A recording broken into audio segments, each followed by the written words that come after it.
Hi, hello, I am Budi Aceh. Oh my gigs. Terbuka, jadi tidak dimaksudkan untuk sedang menghina bukan atau menghina, beda. mendowngrade orang gitu kan. Itu benar-benar ekspresi kesenian. Nah, apakah komunikasi ini juga itu tertuang dalam semua karya-karya? Oke, sekarang kita beberin nih semua karya Dencas yang sukses. Yang paling diingat orang, utamanya gue adalah ketika buat lagu untuk Reza Artamevia. Itu fenomenal banget. Jadi sekarang lagu itu dinyanyi oleh banyak orang. Mungkin satu lagu itu aja udah bisa bikin Denny Casmala kaya raya gitu. Miliarder. Amin ya Allah, amin. Amin. Oke. Bisa cerita tentang karya-karya Denny Casmala terhadap banyak penyanyi-penyanyi. Nah, salah satunya yang fenomenal itu Kalau Reza. boleh jujur, gue bukan cipta lagu yang ada sebenarnya. Serius. Gue cuma beruntung, kebetulan gue dinyanyikan oleh penyanyi yang memang gue kenal secara dekat, secara emosional. Sebentar, beruntung itu adalah penyanyi yang memang udah bagus, ketemu dengan karya yang biasa, atau karya yang bagus ketemu dengan penyanyi bagus.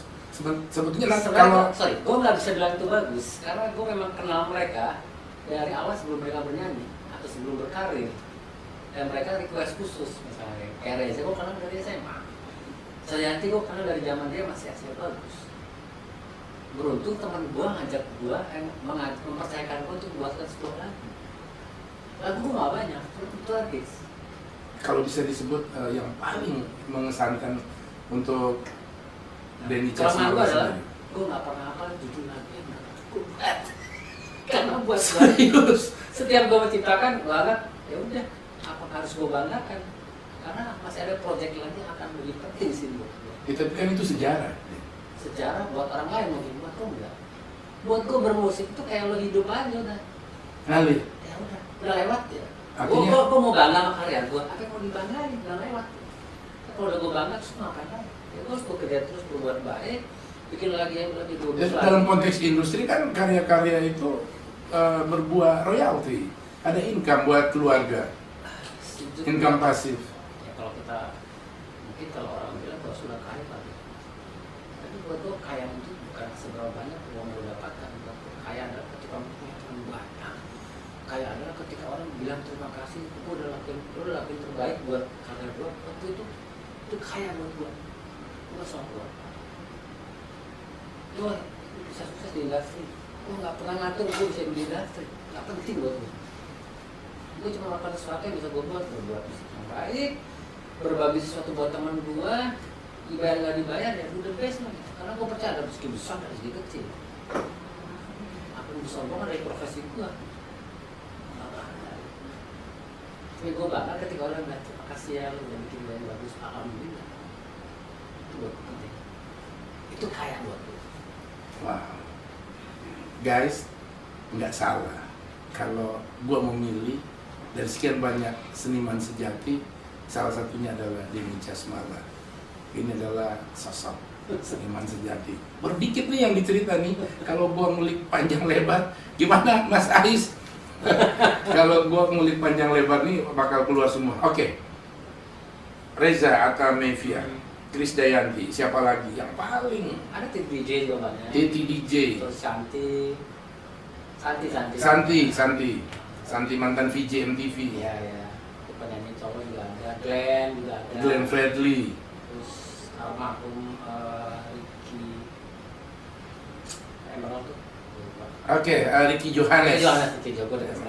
Oke, dari nama yang disebut ini aja the most voices in Indonesia. Jadi buat gue ini udah jadi ukuran karya-karya Denny yang tadi katanya begitu dilahirkan, kalau itu anak ya dilahirkan, lalu kemudian jadi public domain, udah milik masyarakat udah, jadi udah nggak peduli.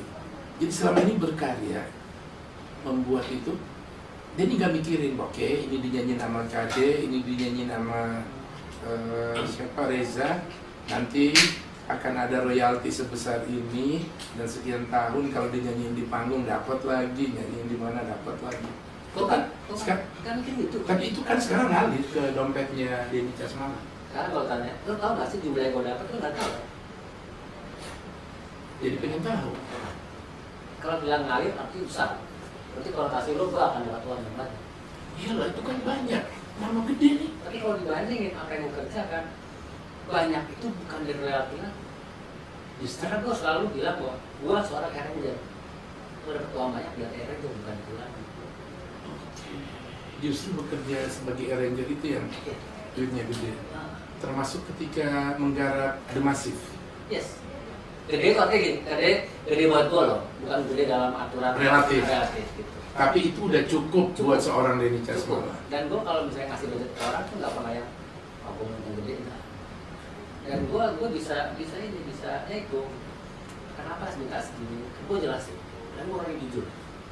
Kalau gue misalnya harus bayar, misalnya kelasnya gue harus bayar ke Mas Ramda, atau gue harus bayar musisi top, gue akan tulis ini gue bisa segini. Gue harus bayar dia gede karena dia mainnya keren segini. Mungkin gue potong sekian. Dan gue selalu kalau bekerja pasti ngajak orang lain dan itu gue hargain. Karena buat gue orang lain itu inspirasi buat gue. Ketika gue buat sebuah musik, katakanlah gue bikin lukisan setengah jadi. Sketsa. Ya katakanlah sketsa. Akan lebih sempurna ketika ada orang lain menambah sketsa itu.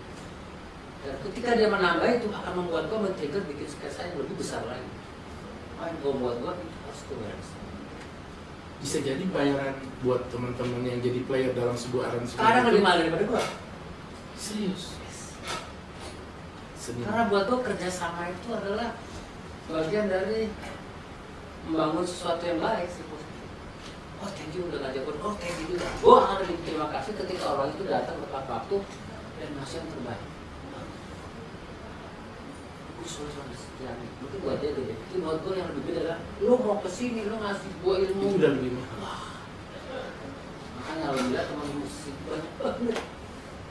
Itu yang kenapa Denny Casmala menjadi salah satu pilihan kami dari All My Gigs untuk jadi teman ngobrol. Itu adalah ingin mendapatkan inspirasi cerita-cerita tentang kesenimanan seorang Denny Casmala itu sering banget mampir di kuping gua dan nggak kebayang bahwa cerita itu benar sampai akhirnya ketemu dengan seorang Denny. Artinya di kepala seorang Denny Casmala musisi itu ada ini nggak, ada grade-nya nggak? Misalnya beberapa kalau IO gua ketemu banyak IO. Wah, artis grade A, B, C, D, E, dan seterusnya. Denny melihat teman-temannya ada nggak level-level seperti itu? Misalnya Ahmad Dhani itu E, ini itu B, ini itu C. Buat gue musisi itu yang membedakan itu adalah ya tidak pasti orang itu punya pengalaman, punya latar belakang. Ketika lo menanya gue musisi yang bagus apa enggak, grade-nya mana? Buat gue semua musisi bagus. Gue percaya setiap musik di dunia dimanapun, setiap permainan itu punya penggemarnya masing-masing. Jadi kalau misalnya gue ngajak musisi yang nggak bagus, gue yang bego. Gue nggak tahu kemampuannya dia di mana. Ketika gue mengajak orang, gue harus tahu orang punya kelebihan di sini. Jadi memainkan apa yang dia punya, bukan apa yang dia tahu. Oke, jadi enggak sedang memainkan boneka, Enggak. tapi sedang memainkan. Be yourself. Lo datang ke gue, ya udah lo ngisi apa yang lo bisa. Okay. Ada kan arranger ya, gue maunya lo begini. Karena gue pernah bekerja dengan banyak produser sebelum menjadi seperti sekarang ya. Gue pernah kerja sama Dhani Ahmad, gue pernah kerja sama Heri Butawa, ya masing-masing punya cara. Keren gue maunya gini, gue maunya gini. Kalau Dhani itu kan gue maunya begini. Enggak juga, Dhani yang ngebuka gue. Menurut gue gimana Den? Orang gak banyak tahu. Serius? Den, Bukannya Den, gue maunya gini Den. Oke, gue ada ide gini gimana? Enak juga. Kamu itu tergantung kok bagaimana kita berkomunikasi dengan baik ya. Yang membuat gua dulu banyak hampir semua penyanyi Indonesia rekaman yang di sekitar gua. Kalau kita rekam lagi ya, gua bukan sebagai ranger. Kenapa orang ngajak gua ngisi gitar? Karena orang gua masih servis mereka. Begitu udah kerja sekali, 2-3 kali, gua servis mereka. Akhirnya malah dia percaya. Menurut gua bagaimana? Di situ gua nunjukin besar. Jadi gue menjadi dua side. Untuk menjadi posisi sekarang adalah gue untuk menjadi orang lain dulu. Begitu orang lain itu trust, gue bikin besar. Tapi gue gak pernah bilang, menurut gue bagus ini enggak. Kita orang bertanya sama gue, keren, kan ini ada di situ gue masuk. Begitu dia ngasih kesempatan, dia ada ide. Jadi setiap ada kesempatan, gue maksimalkan sebaik mungkin. Itu buat gue penting sekali. Oke, gue jadi kebayang misalnya kalau acara gue ini kan Oh My Gigs ini kan belum punya soundtrack. Oke. Di kepala seorang Denny Casmala, acara Oh My Gigs dengan gaya gue, cara gue bertanya seperti ini, kebayang nggak musik apa yang cocok? Oh, udah kebayang banget. Udah kebayang banget. Udah kebayang banget. Terus Oh My Gigs itu gue pakai kartun, ada kartun wajah gue, terus dengan gaya gue Oh My Gigs, udah kebayang musiknya. Kebayang banget. Itu Oke, kerjaan gua. Berarti tinggal ngomong sama produsernya nih, Ais. Ais.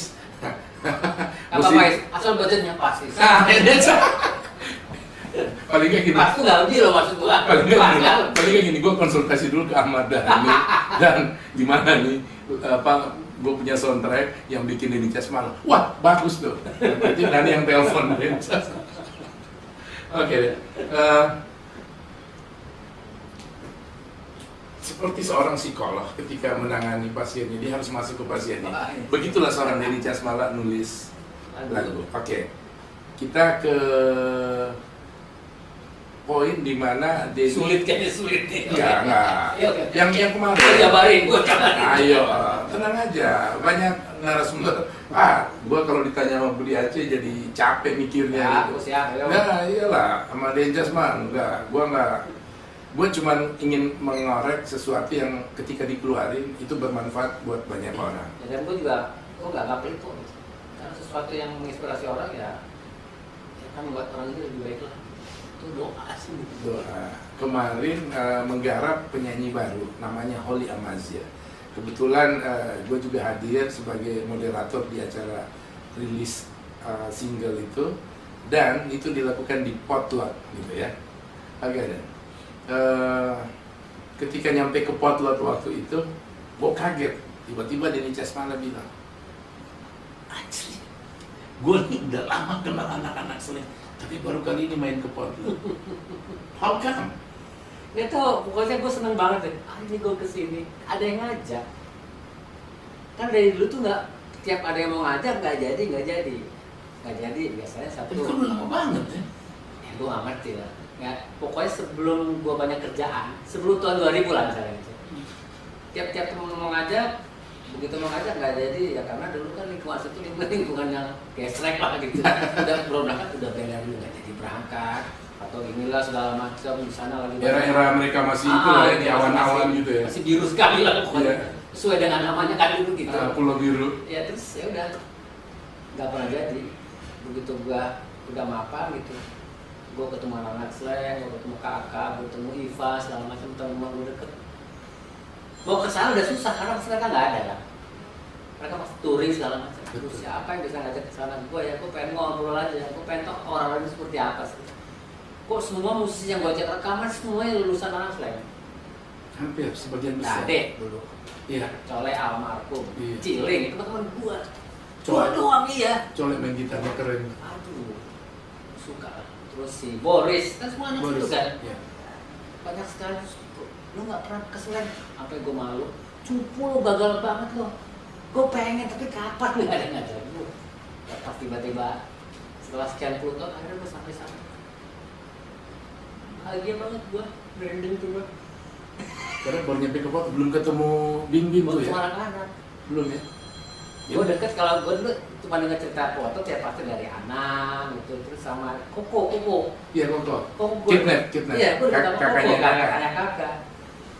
Kalau Koko malah ngomong gue banget, besok sana lu sini aja lo. Udah, lu main komputer sama gue mau ke sana. Udah lu sini aja nggak cocok lo ke sana. Kan gue dulu nggak mau, kok gue nggak minum gitu. Benar, kali gue nggak cocok ke sana. Hari ini sekitar 2 tahun terakhir udah nggak ada lagi yang ngerokok tuh 5 orang personil Slank. Oh ya? Iya. Udah bersih. Siap. Ngerokok tapi jualan rokok. Udah nggak ada asap. Oke. Yang Slank yang sekarang ini kan ada Abdi, ada Ridho. Pernah dengar selentingan punya pengalaman sama Abdi sama Ridho? Kalau Ridho itu temen SMA gua, temen kakak gua, 1 tahun di atas gua. Iya. Dulu si Ridho punya sekolah musik namanya Konserto. Gua belajar gitar di tempatnya dia. Ketika Ridho udah Belum jadi Slank. tapi udah punya dulu kan dia punya Dia dulu punya band namanya LFM. Dia cabutnya gantiin gua. Hi, hello, I am Budi Aceh. Oh my gigs.